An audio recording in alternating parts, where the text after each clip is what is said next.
मुझे ऐसा लगता है कि शायद उनके फैसले से सरकार झुकेगी।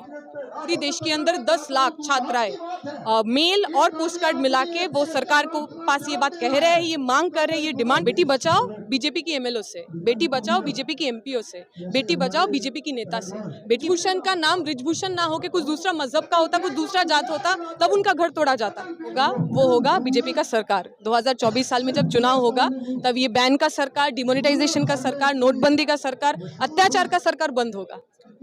ये इसलिए बंद हो रहे हैं, एक तो फर्स्ट तो ध्यान भटकाने के लिए, और दूसरा जो बड़े बड़े लोग हैं, कॉरपोरेट्स हैं, उनके पास इतने 2000 के नोट हो चुके। नमस्कार, मैं श्रेया गुप्ता, आप देख रहे हैं फोरम 4। तो आज हमारे साथ जेएनयू की छात्रा दीपशिता उपस्थित है। तो आज ये प्रोटेस्ट को सपोर्ट करने आई, अपना समर्थन देने आई है। चलिए जानते हैं इनसे इनके विचार। आज एक्चुअली हमारे लिए एक स्पेशल दिन है। जैसे आप देख सकते हैं मेरे हाथ में कुछ कार्ड है, पोस्ट कार्ड्स है। आज स्टूडेंट फेडरेशन ऑफ इंडिया का एक कॉल था, एक नेशनल कॉल था, जिस नेशनल कॉल में हमने ये कहा कि पूरी देश के अंदर हमारी 40 लाख मेंबरशिप है और हम सारे स्टूडेंट्स के पास जा रहे हैं और उनके पास ये कार्ड दे रहे हैं। जो पोस्ट कार्ड नहीं यूज़ कर पा रहे हैं वो मेल कर रहे हैं। और हम हमारा जो प्रेसिडेंट है, जो हमारी यूनियन मिनिस्टर है स्पोर्ट्स के अनुराग ठाकुर जी, इन दोनों लोगों को ये चिट्ठी लिख के कह रहे हैं कि 1 महीना हो गया हमारे खिलाड़ी दिल्ली के अंदर धूप के अंदर वो बैठे हुए हैं। ब्रिजभूषण जो है, जिनके खिलाफ इतने सारी एफआईआर्स है, इतने सारी लड़कियां आके अपना वर्षन लोगों को बताया, पुलिस को बताया, अभी भी उनको अरेस्ट क्यों नहीं किया गया है। एक सिंपल डिमांड के साथ कि अरेस्ट ब्रिजभूषण, इस बात को लिखते हुए पूरी देश के अंदर 10 लाख छात्राएं मेल और पोस्ट कार्ड मिला के वो सरकार को पास ये बात कह रहे हैं, ये मांग कर रहे हैं, ये डिमांड कर रहे हैं। और हमारे साथ साथ जो हमारे खिलाड़ी है वो भी हमारे साथ जुड़े हुए हैं। जो लोग यहाँ पे थे, बहुत सारे लोग, ये चिट्ठी लिखे है, ये पोस्ट कार्ड लिखे हैं। हम सरकार से ये बार बार अपील करना चाहेंगे कि आप जब सरकार की कुर्सी में बैठते हो तो आप किसी पॉलिटिकल पार्टी का नहीं होते हो। चुनाव के पहले आप बीजेपी है, कांग्रेस है, कुछ भी है, पर जब आप चुनाव जीत गए, मंत्री बन गए, तब आप जनप्रतिनिधि है, आप सारे लोगों के मिनिस्टर है, चाहे वो सीपीएम हो, बीजेपी हो, कांग्रेस हो, कोई भी हो। जिस तरीके से इस सरकार इतना दिनों से अपना चुप्पी ताम के बैठा हुआ है, इतना ज्यादा इतना ज्यादा लोग आ रहे हैं, वो अपनी बात रख रहे हैं, फिर भी सरकार कुछ नहीं कर रही है। और बलात्कारियों को वो खुला छूट दे के रखे हैं, वो बाहर घूम रहे हैं। और हमारी जो खिलाड़ियां है, जो इस देश का ताकत है, जो इस देश का मान है, सम्मान है, वो सड़क पे बैठे हुए हैं। ये ज्यादा दिन नहीं चल सकता। इस देश का छात्र, इस देश का नौजवान हमारी खिलाड़ियों के साथ है, प्रोटेस्ट के साथ है। अगर वो हमारी बात नहीं माने, इससे भी बड़ा तरीके से आंदोलन होगा और उसमें हम सारे लोग शामिल रहेंगे। पहले किसान, जवान और अब तो आप छात्र भी जुड़ चुके हैं इस आंदोलन से। आपको क्या लगता है कि सरकार अब तक कार्रवाई क्यों नहीं कर रही? सुप्रीम कोर्ट का भी आया, इन्वेस्टिगेशन हो रही, अब तक क्यों नहीं हुआ? पॉस्को एक्ट लगा है, काफी बड़ी बात है। क्योंकि ये सरकार जो है, पहले दिन से जो बलात्कारी होते हैं उनको बचाने में लगे रहते हैं। हमें याद है कुलदीप सेंगर की बात, जो यूपी के एमएलए थे, बीजेपी के एमएलए थे, हमें पता है कैसे उन्हें बचाने की कोशिश किया गया। हमें याद है कभी भी जब लड़कियों पे कुछ भी होता है, लांछन होता है, तो बीजेपी एक एकमात्र ऐसा संगठन है जो बलात्कारियों की पक्ष में उनके साथ खड़े रहते हैं। हमें याद है कठुआ में जब आसिफा के साथ बलात्कार हुआ था, ये बीजेपी के लोग ही थे, बीजेपी के एमएलए थे, जो तिरंगा झंडा लेके बलात्कारियों के समर्थन में उन्होंने जुलूस निकाला था। हमें लगता है कि बीजेपी जो है वो नारी विरोधी है, वो महिला विरोधी है, और उनसे हमें न्याय की कुछ बहुत ज्यादा उम्मीद नहीं है। अगर यही कोई अभी साथी कह रहे थे कि हमने देखा उत्तर प्रदेश के अंदर एक अजीब राज चल रहा है आजकल, बुलडोजर राज। कहीं पे भी सरकार को लगे ये कुछ प्रॉब्लमेटिक है, ये कुछ गलत किया है, उसका घर तोड़ दे रहा है वो बुलडोजर से। यही बात वो ब्रिजभूषण के साथ क्यों नहीं कर रहे हैं? जब अगर ब्रिजभूषण का नाम ब्रिजभूषण ना हो के कुछ दूसरा मजहब का होता, कुछ दूसरा जात होता, तब उनका घर तोड़ा जाता। इसलिए क्योंकि वो किसी टिपिकल जाति से आते हैं, किसी धर्म से आते हैं, उनके लिए सुरक्षा दे रहा है इस देश का सरकार।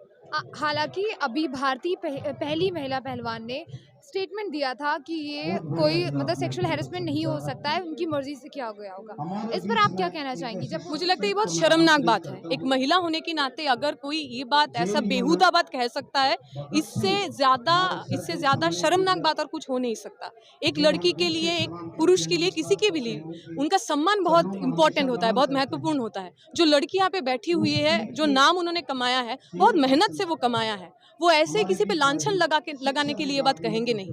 और हमारा जो लीगल है, जो सिस्टम है, हमारा जो लॉ है, उस लॉ में ये कहा गया है कि अगर एक लड़की लड़की आके ये कंप्लेन की कि हमारे साथ ऐसा छेड़खानी हुआ है, उस लड़की का बात ही एविडेंस है, उसके अलावा उस एविडेंस का कोई ज़रूरत ही नहीं है। तो जिन्होंने ये कहा है, मैं तो उन्हें कहूँगी वो दो चीज़ करे। एक, वो थोड़ा हमारा जो लीगल सिस्टम है उसको पढ़ ले, इस देश की जो आइन व्यवस्था है उसके बारे में जान ले, और दूसरा थोड़ा इंसान बन ले। लोग पहले ही राजनीतिविद बन चुके हैं, पहले ही जो सत्ता में बैठे हुए लोग हैं उनका तलवार चटने लगे हैं। ये सब करने से पहले इंसान बन जाए, लोगों की दुख, लोगों की दर्द, लोगों की जो परेशानी है उसको समझने की कोशिश करें, इतना ही कहेंगे हम। जहाँ एक तरफ सत्ता पर इतने आरोप लग रहे हैं कि बेटी बचाओ बेटी पढ़ाओ की बात करते हैं, वहीं तरफ उन्हीं के लोगों पर रेप के आरोप भी लगते हैं। और लेकिन साथ उन्होंने बात सही बात कहा है ना, बेटी बचाओ बीजेपी की एमएलओ से, बेटी बचाओ बीजेपी की एमपीओ से, बेटी बचाओ बीजेपी की नेता से। बेटी बचाओ बेटी पढ़ाओ का जो नारा है वो बहुत सोच समझ के कहे हैं, क्योंकि बीजेपी के लोग जानते हैं उनके पार्टी के अंदर ऐसे बलात्कारी, ऐसे अत्याचारी लोग बहुत ज्यादा है, उनसे बेटियों को बचाना है, तभी उन्होंने ये नारा दिया होगा। इस प्रोटेस्ट को राजनीतिकरण करने में कितना आपको लगता है कि किस तरह पॉलिटिकल पार्टियां यहाँ पर आके जिस तरह सपोर्ट कर रही है, आपको लगता है कि कितना पॉलिटिसाइज किया जा रहा है? मुझे लगता है इसमें पॉलिटिक्स की कोई बात नहीं है। यहाँ पे बहुत सारे तरह तरह की पॉलिटिकल पार्टी के लोग हैं। कांग्रेस के कुछ एमपी आए हैं, कुछ समाजवादी पार्टी के एमपी आए हैं, भीम आर्मी के लोग आए हैं। इन सारे लोगों का जो राजनीति है वो अलग अलग है, पर उनको जब वो यहाँ पे आए हैं वो एक मुद्दे में आए हैं। वो मुद्दा ये है कि हमें न्याय चाहिए, वो मुद्दा ये है कि हमारी खिलाड़ियों को न्याय चाहिए। जिन लोगों को इसमें राजनीति दिख रहा है वो वही लोग हैं जो न्याय देना नहीं चाहते, जो न्याय के विपक्ष में है, उन्हीं लोगों को इसमें राजनीति देखा जाएगा। हमें तो लगता है एक नागरिक होने के नाते हमारा अधिकार है, अगर हमारी देश में किसी के साथ कुछ गलत हुआ है, इनजस्टिस हुआ है, उसके खिलाफ अगर हम बात नहीं कर पाए, किस तरीके के नागरिक हैं हम? आखिरी सवाल, जिस तरह ये मुद्दा अभी सबसे ज्यादा टॉप पर है, वही दूसरी तरफ कल ही आरबीआई का स्टेटमेंट आता है कि 2000 के नोट बंद कर दिए जाएंगे, अब चलन में नहीं रहेंगे। आपको क्या लगता है, पहले भी डिमोनेटाइजेशन हुआ था, अब अगेन 2000 के नोट्स बैन कर दिए गए, आपको क्या लगता है इसमें? हमें लगता है बंद अब जो होगा, बैन जो होगा वो होगा बीजेपी का सरकार। 2024 साल में जब चुनाव होगा तब ये बैन का सरकार, डिमोनेटाइजेशन का सरकार, नोटबंदी का सरकार, अत्याचार का सरकार बंद होगा। ये इसलिए बंद हो रहे हैं, एक तो फर्स्ट तो ध्यान भटकाने के लिए, और दूसरा जो बड़े बड़े लोग हैं, कॉरपोरेट्स हैं, उनके पास इतने 2000 के नोट हो चुके हैं ताकि वो नंबर 1 में हो जाएं। बैंक में चले जाएंगे 20-20 हज़ार करके, नंबर 1 में हो जाएंगे। अच्छा, मैंने एक सरकार यही देखी है जो कि रेपिस्ट के साथ रहती है, नहीं तो पहले निर्भया कांड हुआ था, उसमें कितना मतलब शीला जी ने तो उनको सिंगापुर तक भेजा था और कितना लोगों ने प्रोटेस्ट किया था, तब भी वो नहीं हुआ। लेकिन इस सरकार में पता नहीं क्यों नहीं सुनाई होती, कोई भी नहीं सुनता, जबकि हमारी राष्ट्रपति जी तो लेडी हैं, उनको तो संज्ञान लेना चाहिए हैं। हमारे प्रधानमंत्री जी मन की बात बोलते हैं, लेकिन इस विषय में नहीं बोलते। हमें तो समझ में नहीं आई कि सरकार चाहती क्या है और पब्लिक क्या चाहती है जो कि उनको इतना वोट देती है। क्या हो रहा है देश में कुछ समझ नहीं आ रहा। हमारी भी 76 ईयर एज हो गई, हमने तो ऐसा कभी नहीं देखा, मैंने तो कभी नहीं देखा अभी तक। अच्छा, अभी ये जैसे आरबीआई का मुद्दा भी अब हो गया, हाल ही में अभी आपने सुना होगा कि भारतीय महिला पहलवान ने एक बयान दिया है कि सेक्सुअल हैरेसमेंट नहीं हुआ, ये मर्जी से किया गया है। आप क्या कहना चाहेंगे? आप पहलवानों के प्रोटेस्ट में समर्थन देने आई है, इस पर आपके क्या विचार है? कि कौन कह रहा है सेक्सुअल हैरेसमेंट नहीं हुआ? भारतीय पहली महिला पहलवान। सेक्सुअल हैरेसमेंट तो एक है, रेप नहीं हुआ, लेकिन अगर कोई आदमी आके आपके कमर पे हाथ लगा दे या आपके चेस्ट पर हाथ लगाएगा तो वो क्या सेक्सुअल हैरेसमेंट नहीं होगी?